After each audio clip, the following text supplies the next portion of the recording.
Have you ever found yourself trying to make sense of a company's story? Especially when its finances seem to swing from these, like, huge wins to really sudden, unexpected problems. Oh, definitely. It happens a lot. Well, today, we're hoping to give you a bit of a shortcut to being well-informed. We're diving deep into one of those intriguing cases, Oscar Health, Inc., ticker symbol OSCR. Right. Our goal here is to sift through all the articles, the research, financial reports, everything to really understand this tech-focused health insurer. Yeah, and they really are tech-focused. We're going to explore this central paradox, how Oscar managed this really impressive membership and revenue growth, but then faced some, frankly, very surprising recent financial challenges. And that paradox, it really sets the stage perfectly for just how complex this whole health insurance sector is. I mean, even companies built on innovation, trying to shake things up, they aren't immune. They face significant market challenges. The volatility is just inherent in this industry. Yeah. Oscar's a really prime example of a company trying to navigate all that turbulence. Okay, so to really get our heads around this sort of financial whiplash, maybe we should start at the beginning. Like, who is Oscar Health? What did they originally set out to do? Exactly. Good place to start. So Oscar Health was founded back in 2012. The founders were Mario Schlosser, Joshua Kushner, and Kevin Nazemi. Okay. And their core idea really was about simplifying healthcare, making it more human, more digital first. Their main focus is on the Affordable Care Act, the ACA individual and family plans. Right, the exchange plans. That's right. And what really makes them different is their full stack approach. That term means they didn't just, bolt onto existing systems.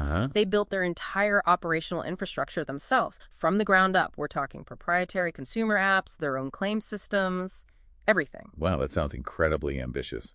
And kind of expensive, I imagine. Definitely ambitious, and yes, a significant investment up front. And their value proposition, it seems built around those tech features, right? Like their mobile app, which gets good reviews, free virtual primary care, and these dedicated concierge teams guiding members. Precisely. That focus on member experience, that's their calling card. It really is. For instance, Oscar often talks about their Net Promoter Score, or NPS. Right, yeah, NPS. Yeah, it's around 60. Now, you compare that to traditional insurers, many of them are near zero or even negative NPS scores. Well, 60 is huge then, comparatively. It's a massive difference. It tells you their members are significantly happier, generally speaking. But does that always translate? I mean, does that great member satisfaction automatically mean a healthy bottom line? Especially in insurance? Or are there trade-offs? That's the multi-billion-dollar question, isn't it? It's a constant balancing act. Great experience often costs more to deliver, initially at least. And it certainly didn't seem to hurt their growth initially. Oscar saw really rapid expansion. They're serving over 2 million members now across 20 states. Yeah, the growth trajectory was steep. They nearly doubled members from about 1 million in early 2023 to, 1.68 million by the end of 24? And then hitting 2 million in the first quarter of 2025. That's 41% year-over-year growth just in Q1 25 members, plus expanding into over 165 new counties. Huge expansion. Massive. And they leaned heavily on that tech edge, investing in AI tools, large language models. Right, I saw that note about the AI saving call center time. Yeah, apparently by late 2023, they reported savings equivalent to about 200 employees worth of call center time, and they claimed it boosted customer satisfaction too. Okay, so rapid growth, tech efficiency, happy members. You think, okay, clear path to consistent profit. You would think. But that's where it gets really interesting. The latest financial reports tell a much more turbulent story. Oscar had some incredible highs recently, but then, boom, a very sudden turn. That's the paradox we mentioned right at the start, isn't it? If you look back at fiscal year 2024, Oscar actually hit its first ever net income. First profitable year. Adjusted EBITDA positive, too. Okay, a milestone. Huge milestone. And total revenue surged like 56.5% to $9.2 billion. Then Q1 of 2025, the momentum seemed to continue. Revenue up another 42% to $3.0 billion for the quarter. Wow. They reported $275 million in net income for Q1, and their SG&A ratio, selling, general, and admin costs, was historically low at 15.8%. So Q1 looked fantastic. Better than expected, even. Absolutely. Exceeded Wall Street expectations. The stock got a nice pre-market bump. Everything, like you said, seemed to be firing on all cylinders. It really did. But then, the shift, it was so abrupt. What exactly happened in those preliminary Q2 results, the ones they announced July 22nd? What shocked the market so much? Well, the headline numbers were stark. They projected an operating loss for Q2 of around $230 million and a net loss of about $228 million just for the quarter. From a $275 million profit in Q1 to a $228 million loss in Q2. Exactly. And that immediately led them to drastically revise their forecast for the entire year of 2025. They're now projecting a loss from operations between negative $300 million and negative $200 million for the full year. That is a staggering reversal. Just wow, to go from first ever profit to projecting such a big loss, all within a few months. What does that tell us about the volatility here, even for a tech-savvy company? It screens volatility. It tells us that in health insurance, especially the ACA market, rapid growth is a double-edged sword. How so? If your risk models, your pricing, your cost controls aren't perfectly calibrated, that growth can actually become financially destructive fast. So what was the specific why? What did Oscar actually cite for this sudden downturn? The main culprits cited were two things: higher than expected ACA marketplace risk scores, and just generally elevated member utilization. Basically, members using more healthcare than planned. Okay, risk scores and utilization. Can you unpack the risk score part a bit? Sure. In simple terms, the risk scores reflect the expected health costs of the members they enrolled. Higher scores mean they enrolled a population that was, on average, sicker or had more chronic conditions than their models predicted when they set their prices. So they underpriced the risk they took on. Effectively, yes. Or at least the costs associated with that risk turned out much higher than budgeted.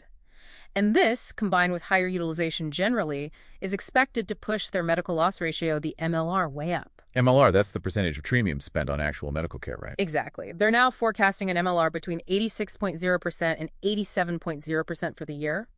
Their prior guidance was much lower, around 80.7% to 81.7%. So a jump of 5 or 6 percentage points, that sounds like a huge swing in insurance terms. It's massive. Each point represents millions in unexpected medical costs they have to cover.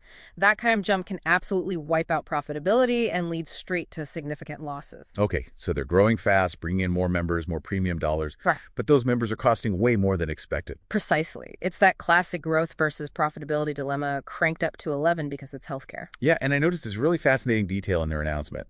While they slashed the profit guidance, they actually increased their full-year 2025 revenue guidance to between $12.4 billion and $12.2 billion. That seems totally contradictory at first glance. How does that work? It's the revenue paradox, isn't it? It highlights the core problem perfectly. They are succeeding wildly at attracting members and growing the top line. That part of the strategy is working almost too well. Right. But they're struggling, at least in this recent period, to manage the cost side of that growth. They haven't accurately priced for the risk they enrolled, or maybe utilization trends just shifted unexpectedly against them. Either way, the money coming in isn't enough to cover the money going out for medical care plus operations. So gaining market share, but at a currently unsustainable cost. That's the crux of it right now, yes. And it underscores just how tough this business is, even with a tech advantage.